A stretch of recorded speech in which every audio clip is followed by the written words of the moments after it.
Hi, I'm Bob Dixon. Welcome to the Leader's Edge Hot Takes edition of the Five Eagles Insight Podcast.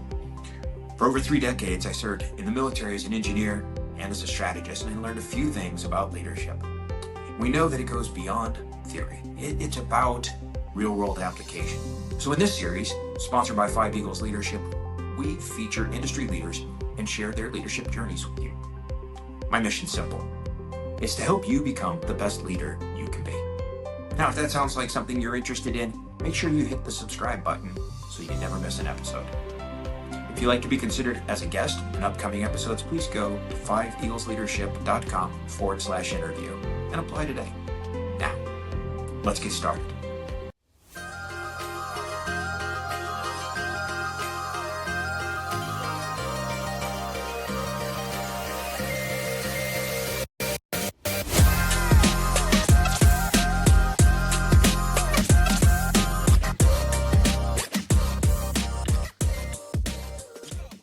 Welcome back to the Leader's Edge podcast. I'm Marisa McClure, and joining me today is Christine Duque from Newport Beach, California. Christine is the co-founder and managing partner of Alancera. Welcome, Christine. Thank you. Thanks for being here today, and I'm excited to chat with you, and I think we're just going to dive into some questions and get to know you and your business a little bit better. So to start us off, can you give a little bit of an overview of what your business does and how you got into it?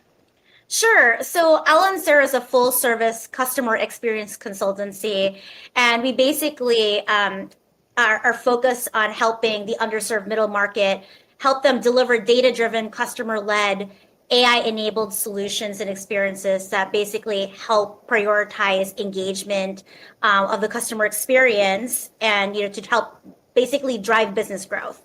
The way this started is my career is I spent the first 15 years of my career in marketing agencies, then the latter half of my career, around like the last 15 years, in Big Four consulting, actually managing and starting up the practices that essentially deliver all of these digital solutions. So as all of the marketing channels became digital, and as commerce and service and sales became very digital, it became even more important to actually create a better customer experience on digital platforms. So, but not just that digital platforms, but how do you tie in the physical experience and the digital experience? And this all really comes down to data.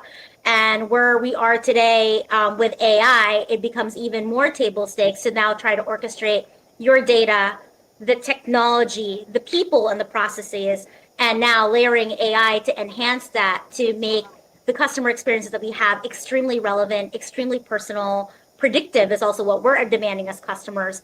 And that way we engage more with brands. And so that's really what I do. I did this for the big consulting companies and really saw a gap in the market, in the middle market, that cannot afford the IBMs, the Deloittes, and the Accentures of the world, and are looking for a partner to help them figure out technology, data, all of these different solutions. And so that's why we started Alancera. We really, at the heart of what we do is that we believe that any company, regardless of size or budget, deserves democratized data and demystified AI. Interesting. I could definitely use some help figuring out technology and data and AI. And we'll probably talk about AI again later when I talk about kind of where things are going in the next 5 to 10 years, because that always comes up, regardless of what industry my guest is coming from. So absolutely. Yeah. Okay. Well, we'll put a pin in that for now. What would you say is the biggest problem that you see in your industry, and how are you solving that for yourself and for your clients? The biggest problem I see in my industry is that there's just so much information. And how do you basically cull through all of the noise and really find a trusted advisor that can help you? Software companies are great at what they do. They will sell you as much solutions and technology and software. That's what they do. But then afterwards, what really a lot of my clients really struggle with is, how do you implement that software? How does it integrate with everything else that you do? How do you teach your people to use that software to adopt to it? There's always this thing that, technology just happens with the magic of a button. It doesn't really work that way, especially with a lot of business processes. And so that's really kind of where I come in. I think the other half of it is just technology is happening so fast. Yeah. And just the amount of, just innovation it has had in our daily lives as humans. And we as human beings now expect more from our brands and the way that we interact with them. A lot of times I hear people say, I want the Amazon experience, right? I want you to know what I want, when I want it, and I want to see when things are coming. But when you're actually engaging with things like your bank or even just a restaurant or even with your doctor, a lot of times the experience is not as seamless as what you would expect it to be. So how do you help some of those businesses actually meet to your standards, our standards as customers? And so that's a lot of what I do and why I'm so passionate about having started this company. Because if you're a big enterprise company, you've got billions of dollars, this is easy, this is table stakes. But when you're a mid-sized company, even a hospital who doesn't really have that same kind of enterprise, or a nonprofit, or like a school who needs that technology, who needs that partner to really make that differentiation, not just to their customers, but also to their employees. That's really where I really come in as, wanting to use all my big experience and be seen as that trusted advisor at a price point that is affordable, that really helps accelerate the mid-market. Yeah, that's really interesting that as you were talking about the different types of industries that you might work with and help, some of them wouldn't have occurred to me that would need that kind of support. So yeah, but it really is important because like you said, technology, everything's changing so quickly and then you've got that gap. And so it sounds like Right. you're there to help fill that in. Yes.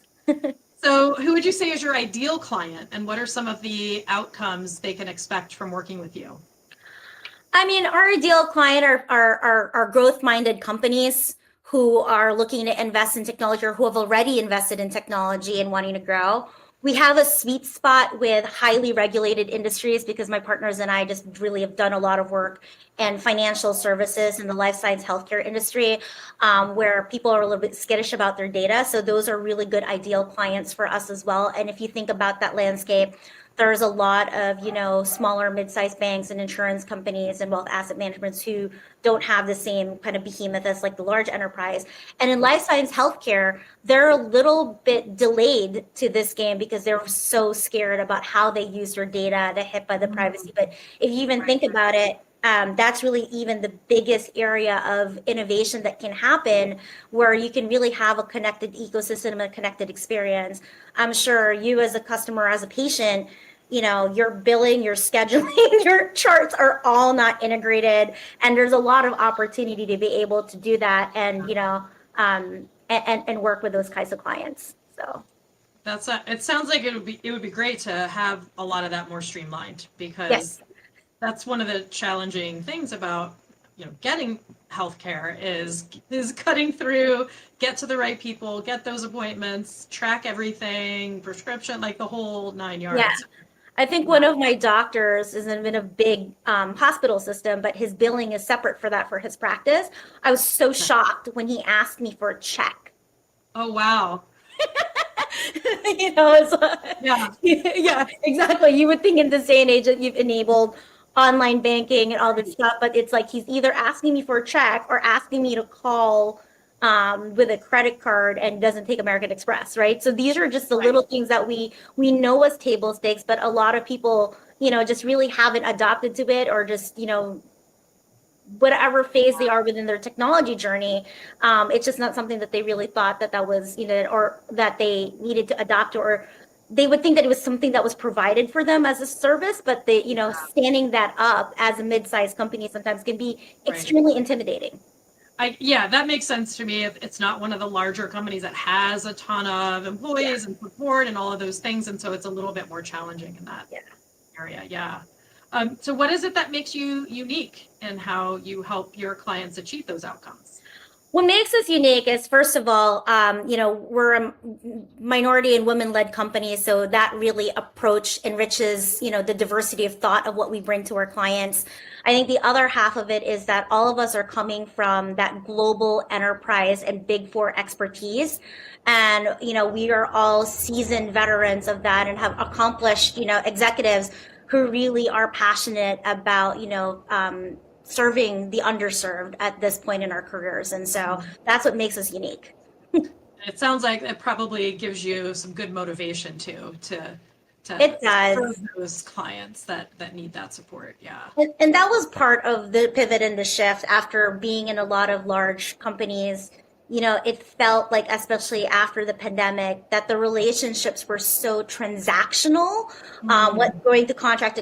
And I felt like if you're going to be in particularly a customer management services type of industry, how do we bring relationship back into the fold for our clients, but also for ourselves as a company? How do we bring back that culture that really kind of values each other and relationships that you don't really kind of get with like the big companies? It almost feels like transactional, or you're just another number and you're disposable. And that was really what was also at the heart of why, the four of us had founded the company, because we were just tired of what we were seeing in enterprise and really wanted something new.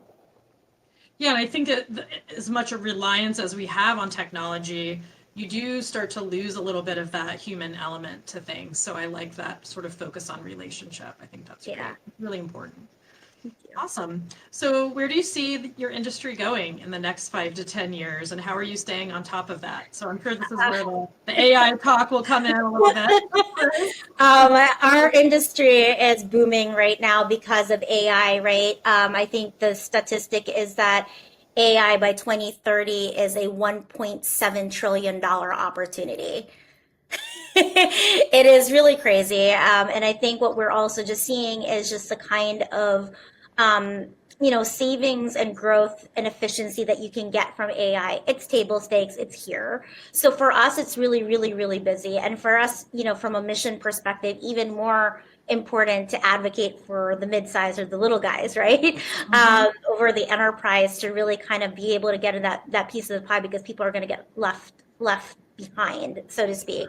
And for us, where we're really focusing a lot of our efforts within AI is really around enablement and the implementation, and thinking about how do you upskill and reskill resources, because this is about 100% new ways of working. There's no one walking out with college who actually from a college degree that has this figured out. And people who are in jobs today really need the help and the support to be able to understand and upskill and reskill them to AI. But really thinking about how do you implement this, right, properly. You can't just, this is not about guys put in and bolt in a light bulb and then open it and everything's okay. This is 100% new ways of working. This is going to change the way organizations are structured. And so we just really need to have kind of an honest look around, like, it's not the tech. The tech is the easy part. It's the people and process. And we want to make sure that we really focus on that. And then on top of everything else, layering ethics and regulation, right? On top of that, I think the ethical part being really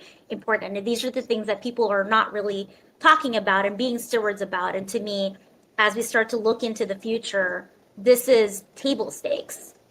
People and process becomes the center of AI adoption and AI enablement. Yeah, and I definitely see where the ethical piece isn't quite keeping pace with the development pace. So it's kind of figuring out, we've got these new capabilities, and we haven't really thought about how they should be used. What's the appropriate, all of there's a lot to it, and it's changing so fast. It's tough to stay up to speed. I'm certainly not up to speed, so I'm glad people like you are out there. And everyone's approaching it differently. Governments are approaching it differently. We do a lot of work with South Korea and working with, there everything is government driven, everything is government sponsored, and so it's really interesting that they're hosting a lot of people to come in and have these AI forums to really think through ethics and regulations and AI adoption and AI implementation. That's just one country thinking about it very holistically, but every market, especially in the US, is very, very different. And a lot of times, a lot of how do you define how you approach AI, how you implement it, and how do you regulate it, and all the policies is going to come down to a company by company perspective. Yeah, interesting. Yeah, it's going to be an interesting, I'd say, 5 to 10 years. There's going to be a lot of change, and yeah, it's going to be interesting to watch it happen for sure. Okay, so what is the next area of growth for you or for your business? I think the next area of growth for us is really just, again, for us is like we want to work with a lot of different clients to help them enable them. I think we're also in the space of innovation. That's also how we've always built on the career, being in the cutting edge and the forefront of that. And so really excited to not just be able to advise clients and give them that implementation, but also to be able to work in areas of AI where we can accelerate innovation, so research and thought leadership. And we also have a lot of really great partnerships in this space of venture labs to really look at the emerging technology, the emerging startups, and solutions that are coming out there from an AI perspective. It's pretty exciting. Let's put it that way. Definitely exciting. Yeah, Yeah. great. So what would you say is the biggest challenge that you faced thus far in your life, and how has that helped shape how you do business? I think the biggest challenge is, first of all, was, taking that mega step to start your own company Mhm. was really the biggest challenge. Yeah. Alan Sarah is over a year old. I mean, it's not like we woke up one day and decided, okay, we're going to start our own company. It was born out of a lot of conversations.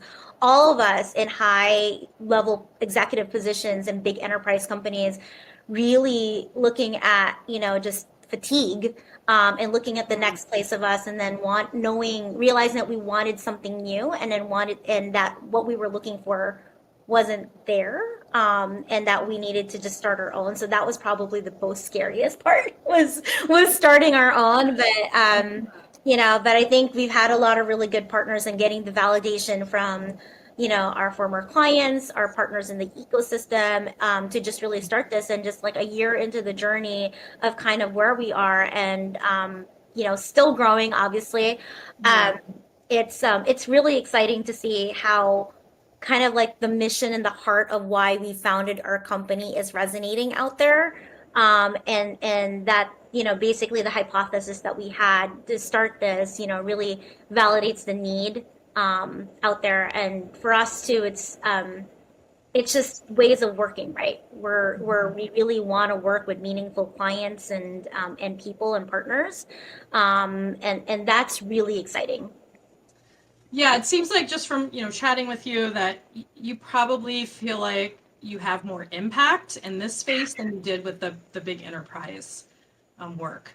I And I, did, and I, and right? I think that's important, right? Is we want to feel like we're doing something meaningful and we're having an impact and we're helping people who need, that support. And I think that makes it less of a job, when you feel like you're doing something important like that.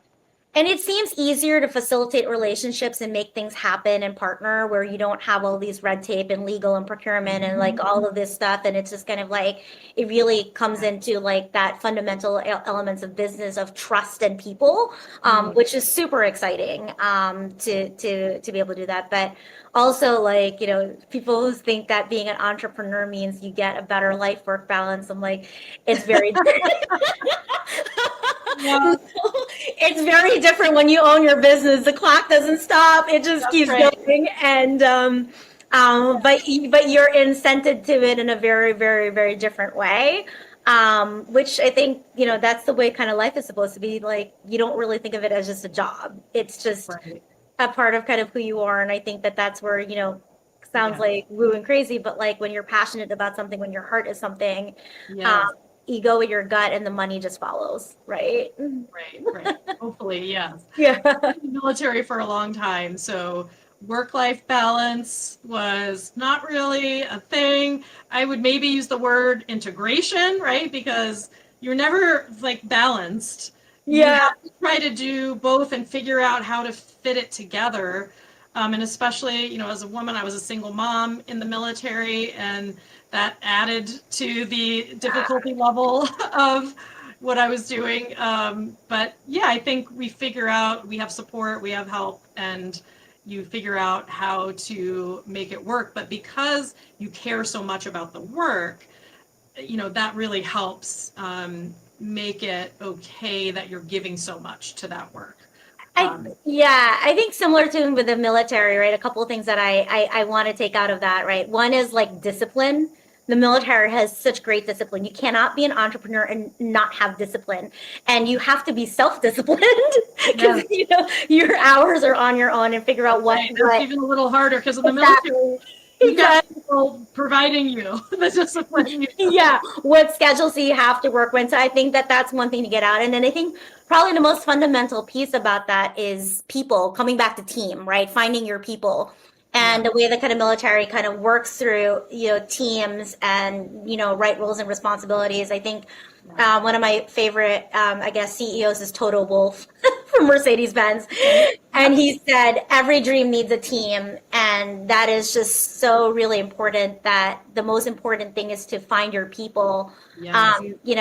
Not just the ones that you work with or sign your contract, people that, know you inside and out, who will fight for you, who will dream with you and have your back and your ear, who know you when for things that you don't even want seen. And so I think that that's what makes it different, is that I feel like within my partners and the people within our company, they are my people. And I just feel like what he said, when you find your people, you just don't beat the world, you change it. So I think every dream needs a team. And so that's what's exciting to me about this, is that I get to pick the people that I'm with, and super excited to also be surrounded by people that have supported me in different facets of my career, and kind of going out on my own, kind of that extra validation of like, yes, we're with you.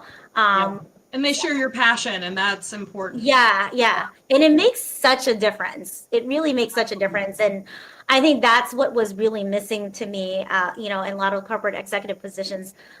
People don't understand that business is really, truly about people and understanding people. So I definitely think a lot of people lose sight of that. Sometimes. So and most certainly in the military as well. It's really about that relationship with each other within your group or extended. So you're very reliant on the people around you, and in some cases, at a different, you're talking life and death too, and not just success or failure in business, but it's higher stakes a lot of the time. So that trust is all the more important with your teammates in that case, because you're trusting your life to them. Yes. All right. So I was going to ask about who you might want to have lunch with. And I think you already shared your answer to that question. Probably both. I mean, I would love to have lunch with Toto Wolff, just because as a CEO, what he's done with Mercedes is great. I used to not like him because I just thought, okay, you're winning all the time, so it's easy when you're winning.